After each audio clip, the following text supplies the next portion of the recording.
नमस्कार दोस्तों, crazy explainer channel में आपका फिर से स्वागत है। और अगर आपने पिछला एपिसोड नहीं देखा है तो पहले देख लीजिए, लिंक में डिस्क्रिप्शन में दूंगी। तो बिना ज्यादा समय बर्बाद किए चलिए शुरू करते हैं आज की एक्सप्लेनेशन वीडियो।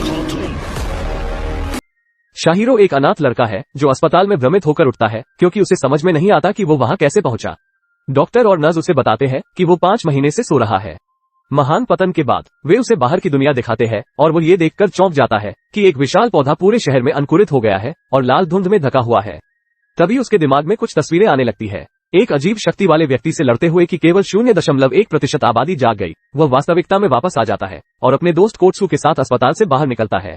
जब दोनों दोस्त डोजो लौटते हैं तो उन्हें 5 महीने पहले की वही रहस्यमय आवाज सुनाई देती है।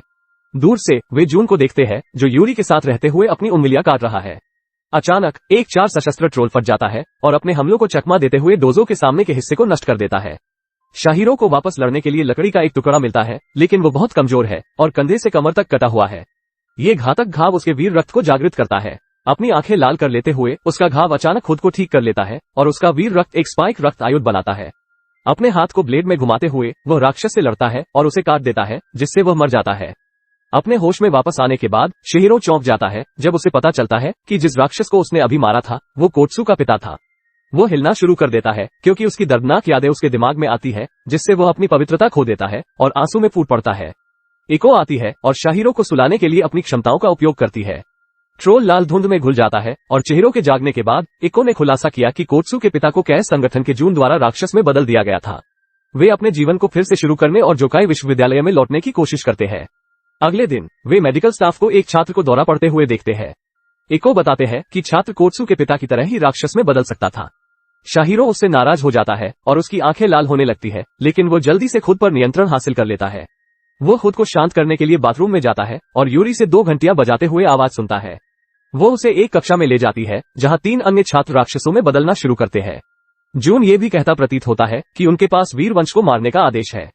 जब कोत्सू और इको आते हैं तो उसके दोस्त इकिरो को छोड़कर अन्य छात्र पूरी तरह से बदल जाते हैं, क्योंकि इको संकोची शाहिरो के साथ अपने वीर रक्त को जगाने के लिए विनती करता है। कोत्सू अपने वीर रक्त को जगाता है और जंग से बदला लेना चाहता है। शाहिरो पीछे हट जाता है, लेकिन डर के मारे रोता है। दियाब्लो के राक्षस द्वारा कोत्सू को हावी देखने के बाद शाहिरो अपने वीर रक्त को सक्रिय करता है और कोत्सू का बचाव करता है, जिससे दियाब्लो के भाले से जहर मिला था। इको उसे बताता है कि उसे ठीक करने के लिए शाहिरो को इको का असली नाम पुकारना होगा। वो उसे सटिट कहता है और वो अपने असली अल्फ रूप को प्रकट करती है। कोटेसू को ठीक करने के लिए वो डायब्लोस को बाहर धकेल देता है और इसे हराने में कामयाब रहता है।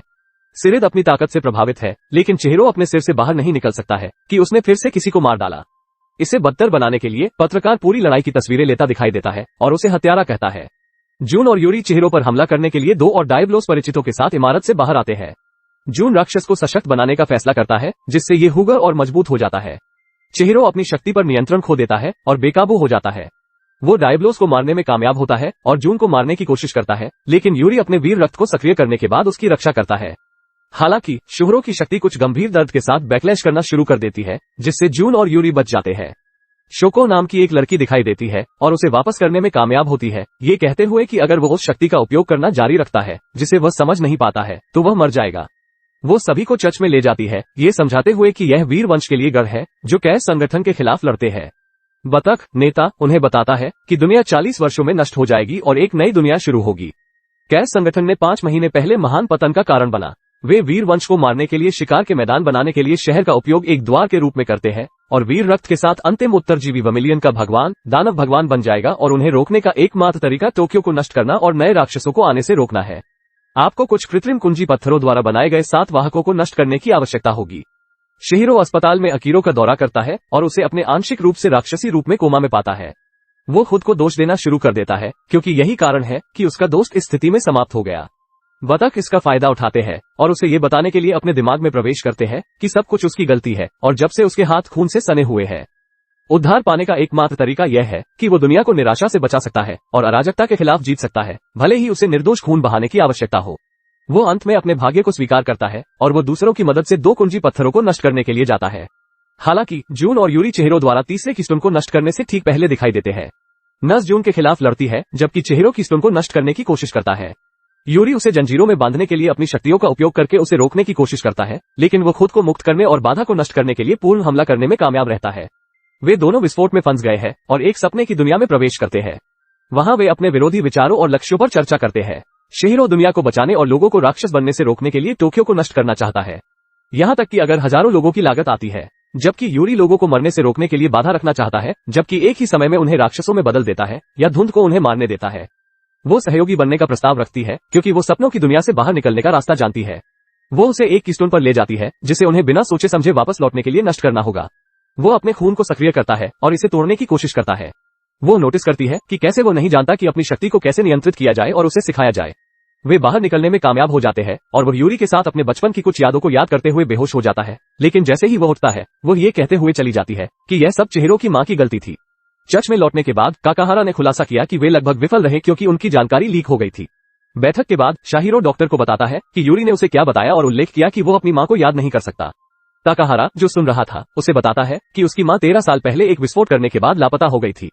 शाहिरो अभी भी इसे समझ नहीं पाया है क्योंकि वह भूलने की बीमारी से पीड़ित है और अपने बचपन को याद नहीं कर सकता है। काकाहारा उसे बताता है कि शायद वो अपनी मां को याद करेगा अगर उसे याद है कि उसने कुछ साल पहले अपने पिता को कैसे मार डाला था।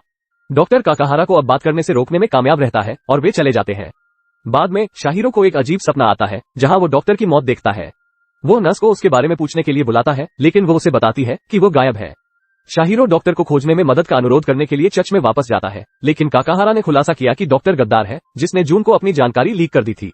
वो और जून दोनों कैश संगठन द्वारा नियंत्रित एक अनाथालय में पले बड़े थे जिसका उपयोग वीर रक्त प्रयोगों के लिए किया गया था, लेकिन उन्हें विफलताओं के रूप में ब्रांड किया गया था और त्याग दिया गया था। नर्स शाहिरो को बताती है कि अनाथालय में एक बाधा है और उस बाधा को नष्ट करने से बच्चे मर जाएंगे। हालांकि डॉक्टर अभी भी प्रक्रियाओं के बाद के प्रभावों से पीड़ित है और मरने वाला है। शाहिरो डॉक्टर की तलाश में शहर के चारों ओर दौड़ना शुरू कर देता है जब तक कि वो उसे जम द्वारा हमला किए जाने के बारे में नहीं देखता। वो उसे समय पर बचाने में कामयाब रहता है, लेकिन डॉक्टर पूरी तरह से एक वेयरवुल्फ में बदल जाता है। शाहिरो वेयरवुल्फ के खिलाफ जाता है, उस सभी शक्ति का उपयोग करता है जिसे उसने यूरी की मदद से नियंत्रित करना सीखा था, लेकिन यह अभी भी जानवर को हराने के लिए पर्याप्त नहीं था। वो बेकाबू हो जाता है और उसे सब कुछ नष्ट करने से रोकने के लिए सिंदूर के भगवान के स्तर तक अपनी शक्ति बढ़ाता है। डॉक्टर चिहिरो की शक्ति को रोकने और अवशोषित करने के लिए अपनी इंद्रियों पर लौटने का प्रबंधन करता है, उसे वापस सामान्य स्थिति में लाने की कोशिश करता है। डॉक्टर उसे कभी हार न मानने और दूसरों को बचाने के लिए अपनी शक्ति का उपयोग करने के लिए कहता है। वो भविष्य के चिहिरो को बनाते हुए देखना चाहता है और जैसे ही वो सामान्य हो रहा है, एक विस्फोट होता है। चिहिरो केवल अपने चारों ओर एक लाल धुंध देख सकता है और जब वो अपनी पीठ घुमाता है तो वो धुंध को लाल पत्थर में बदलते हुए देखता है। वो खून से लथपथ अपने घुटनों पर गिर जाता है, यह महसूस करते हुए कि डॉक्टर मर गया, और आकाश की ओर देखता है, पूछता है कि क्या डॉक्टर वास्तव में विश्वास करता है कि वो सभी को बचा सकता है। सबसे अफसोसजनक उदासी के साथ चिहिरो नर्स के पास लौटता है और उसे लाल पत्थर देता है। दुहक महसूस करते हुए वो अनाथालय लौटता है जहां वो यूरी से मिलता है। वो बताती है कि उसकी मां और उसके पिता एक साथ काम करते थे जबकि वे अनाथालय में खेलते थे, लेकिन विस्फोट के दिन उसकी मां दूसरी दुनिया में निगल जाने के बाद गायब हो गई और यूरी के पिता, जो चिहिरो की मां के प्यार में थे, ने उसे खोजने के लिए शहर में गेट खोलना शुरू कर दिया और यहाँ तक कि उसे लड़ने और चिहिरो को मारने के लिए मजबूर कर रहा है। बातचीत के बाद उसे लगता है कि वो उस पर भरोसा कर सकता है क्योंकि वे बचपन के दोस्त हैं। वो कोत्सु के मरने का सपना देखने के लिए चर्च में लौटता है। वो ऐसा होने की अनुमति देने से इनकार करता है और यूरी के पास लौटता है, उसे उसकी मदद करने के लिए कहता है। वो कोत्सु को एक पेड़ से उल्टा लटका हुआ पाता है जैसा कि उसने अपने सपने में देखा था। ऊपर देखते हुए वो जून को देखता है जो डॉक्टर की हत्या के लिए चिहिरो से बदला लेने के लिए अपने दोस्त को दूर ले गया। जून ने चिहिरो को करीब आने से रोकते हुए अपने रक्त आयुध के साथ कोत्सु में कटौती करना शुरू कर दिया। क्रोधित महसूस करते हुए जून चिहिरो को खत्म करने की कोशिश करता है, लेकिन यूरी आता है और हमले को रोकने और कोत्सु को मुक्त करने के लिए अपने शुरिकेन रक्त आयुध का उपयोग करता है। जवाबी कार्रवाई के किसी भी विकल्प के बिना जून को कोत्सु के जीवन को बचाने का कर्ज चुकाने के लिए भागने के लिए मजबूर किया जाता है। चिहिरो ने सदस्यों की मंजूरी प्राप्त करने के लिए यूरी को अपने पक्ष में शामिल होने के लिए आमंत्रित किया। वे बताते हैं कि कैस एक दूसरा बड़ा पतन बनाने की योजना बना रहा है। हर कोई शोको को छोड़कर उस पर भरोसा करने का फैसला करता है। उन्हें बताता है कि यूरी एक जासूस है। चिहिरो का उपयोग करना यूरी द्वारा प्रदान की गई जानकारी के साथ सदस्यों में से एक जांच शुरू करता है। दोनों अनाथालय लौटते हैं जहां वे एक साथ कुछ समय बिताते हैं। वे एक दूसरे के साथ बंधते हैं और चिहिरो सोचता है कि अगर वे एक साथ रहते हैं तो वे दुनिया को बदलने में सक्षम होंगे। वो उसे एक किताब देती है जो उसकी मां ने उसे दी थी और उसे छूने पर शाहिरो को याद आने लगता है कि उसके पिता ने कब उसका गला घोटने की कोशिश की थी। वे चर्च में लौटते हैं जहां वे उस व्यक्ति को देखते हैं जो यूरी की जानकारी की जांच कर रहा था, भारी घायल हो गया और एक लाल पत्थर में बदल गया। शोको का दावा है कि यह यूरी की गलती थी और एक सेकंड बाद यूरी के पिता दिखाई देते हैं। यूरी को अच्छा काम करने के लिए बधाई देते हैं और उसे घर आने के लिए कहते हैं। वो शाहिरो का हाथ पकड़ते हुए उसके पीछे छिप जाती है, लेकिन जैसा कि चर्च उस पर भरोसा करने में असमर्थ है, यूरी को कैस में लौटने के लिए मजबूर किया जाता है। पिछली जांच को जारी रखने के लिए शाहिरो ने काकाहारा और उनके सहायक के साथ मिलकर काम किया। वे कीस्टोन में से एक का पता लगाने के लिए लीड का पालन करते हैं, लेकिन एक प्रसिद्ध संगीतकार कार्क अचानक प्रकट होता है और हमला करता है, जिससे अंततः चिहिरो एक बाध्यकारी मंत्र में मतिभ्रमित हो जाता है। यह उसे अपने रक्त आयुध का उपयोग करने से रोकता है और उसे दुख और अपराध बोध महसूस करने का कारण बनता है, क्योंकि वह अपने पिता और गिरे हुए साथियों को सभी को पकड़े हुए देखता है। काकाहारा उसे मुक्त करने की कोशिश करता है, लेकिन घायल हो जाता है और सहायक बदला लेने के लिए उसे बचाने के लिए खुद को बलिदान कर देती है।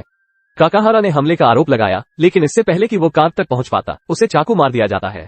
घबराहट में चिहिरो उसे ठीक करने के लिए सतित को बुलाता है। जैसे ही काकाहारा अपने शरीर से स्कीथ को बाहर निकालता है, वो बताता है कि चिहिरो ने 13 साल पहले अपने पिता को कभी नहीं मारा था। उसके पिता ने चिहिरो का गला घोटने की कोशिश की, लेकिन अपने होश में लौट आए और अपने अंत को पूरा करने के लिए कांच के टुकड़े का इस्तेमाल किया। निधन से पहले उन्होंने चिहिरो के लिए अपनी अंतिम इच्छा के रूप में लाइव शब्द लिखा था। हालांकि सदमे के कारण चिहिरो कोमा में गिर गया और भूलने की बीमारी का सामना करना पड़ा, यह मानते हुए कि वो था जिसने अपने पिता को मार डाला था।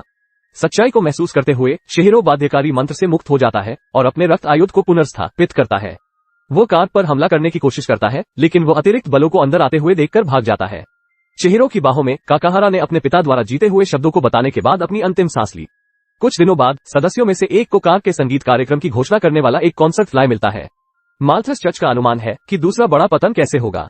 शाहिरो का मानना है कि आवाजें गेट खोलने के लिए मनुष्यों को राक्षसों में बदल देंगी और कार्क को प्रदर्शन करने का मौका मिलने से पहले पराजित करने की आवश्यकता है। जैसे ही वे अपना हमला शुरू करते हैं, शाहिरो मंच की छत से फट जाता है, लेकिन जून अचानक दिखाई देता है और चिहिरो पर बेरहमी से हमला करता है। कक का रेकीम दर्शकों को कीस्टोन द्वारा निर्मित लाल धुंध में अवशोषित करता है, जिससे हर कोई एक विशाल राक्षस में बदल जाता है। जून दूर से चिहिरो को भेदने में कामयाब रहता है, लेकिन बाद में जून के आयुध को नष्ट करने में कामयाब रहता है। डॉक्टर के अंतिम शब्दों को याद करने के बाद वो अपनी मुट्ठी के साथ अपने प्रतिद्वंद्वी के खिलाफ जाता है, लेकिन जब वो इसे खत्म करने वाला होता है तो कार्क जून को मारने के लिए अपने रक्त आयुध का उपयोग करता है। वे लड़ाई को बाहर ले जाते हैं, जहां वो विशाल राक्षस को आधे में काटने के लिए अपनी पूरी शक्ति का उपयोग करता है। कार्क को भागने के लिए मजबूर किया जाता है, जबकि शोको चाबी के पत्थर को नष्ट कर देता है। दूसरे महान पतन से बचा गया है, लेकिन जब वे चर्च में लौटते हैं तो वे पाते हैं कि इसे जला दिया गया था। डक से पता चलता है कि कैस संगठन अंततः जीवन का बलिदान करने और एक द्वार खोलने और शहर को दूसरी दुनिया में ले जाने के लिए अपनी नई योजना को गति देगा। तैयारी करते समय चिहिरो अनाथालय में जाता है, जहां वो यूरी से मिलता है। वो उसे एक साथ भागने के लिए मनाने की कोशिश करती है, लेकिन वो चला जाता है। यूरी उसे मारने के लिए अपने रक्त आयुध का उपयोग करता है, लेकिन सिटिड उसे पौधों से बांधता है। जब चिहिरो ने रुकने के लिए भीख मांगी तो यूरी उसे मार देता है और भाग जाता है। वो अपनी आंखों पर विश्वास नहीं कर सकता है और उससे पूछता है कि क्यों, लेकिन वो बताती है कि वो केवल उसे बचाना चाहती थी। शोक करने का समय न होने पर वो अपने साथियों के पास लौट जाता है। जैसा कि कैस पोर्टल खोलने की प्रक्रिया को सक्रिय करता है, चिहिरो आकाश की ओर बढ़ता है और कर्क का सामना करता है, जो लड़ने के लिए एक जानवर को बुलाता है। हालांकि चिहिरो जानवर को घायल करने में कामयाब रहता है, लेकिन कार्क चिहिरो को चाकू मार देता है और उसे जमीन पर गिरा देता है। बेहोश होने के दौरान चिहिरो को डक द्वारा दिखाया गया है कि वो पहले 4 बार मारा गया था। डक बताते हैं कि चिहिरो के सपने वास्तव में वैकल्पिक समयरेखा से उनकी यादें हैं, जो उन्हें वही गलतियां करने से रोकने के लिए चेतावनियों के रूप में कार्य करते हैं। हालांकि डक निश्चित नहीं है कि चिहिरो कैसे शुरुआत करने में सक्षम है। हर बार वो सोचती है कि क्या वो कहानी बदल सकता है। इस बार चिहिरो जीवित रहने की इच्छा के साथ आसानी से जानवर को हरा देता है। चिहिरो द्वारा मारे जाने से पहले क्लार्क के हाथ काट दिए गए हैं। चिहिरो यूरी के पिता को गेट पर उड़ते हुए देखता है और सोचता है कि वो सभी को बचाने में विफल रहा, लेकिन डक उसे बताता है कि सिंदूर के भगवान होने के सबसे करीबी उम्मीदवार के रूप में शाहिरो के पास गेट को मिटाने की शक्ति है, लेकिन उसे खुद को बलिदान करना होगा। वो उड़ता है, इसे नष्ट करने के लिए गेट की ओर जाता है। हालांकि यूरी और एक अन्य जानवर उसके रास्ते में खड़े हैं। जैसे ही चिहिरो और यूरी एक दूसरे पर आरोप लगाते हैं, शाहिरो उसे चकमा देता है और इसके बजाय जानवर को मार देता है। वो पूछती है कि उसने उसे क्यों नहीं मारा और वो उसे बताता है कि वो अपने जीवन में सबसे महत्वपूर्ण व्यक्ति को कभी नहीं मार सकता। वो उससे माफी मांगती है और उसे गेट बंद करने के लिए उसके साथ जाने के लिए कहती है। जैसे ही दोनों हाथ पकड़कर गेट के पास पहुंचते हैं, शाहिरो उसे नीचे धकेलता है और अकेले प्रवेश करता है। देखिए ये अगला वीडियो अगले एक पर मिलते हैं। मुझे आशा है कि आपको ये पसंद आया होगा और यह आपकी कृपया ध्यान दें, यदि आप लॉर्ड वियर्स द्वारा नष्ट नहीं होना चाहते हैं तो लाइक, कमेंट और सुपर एक्सप्लेनेशन चैनल को सब्सक्राइब करना न भूलें। यह शायद ही उचित है, लेकिन साथ ही जब हम नए वीडियो अपलोड करते हैं तो अधिसूचित होने के लिए घंटी आइकन पर क्लिक करना न भूलें। ये मेरी पंक्तियाँ थी। Oh sorry.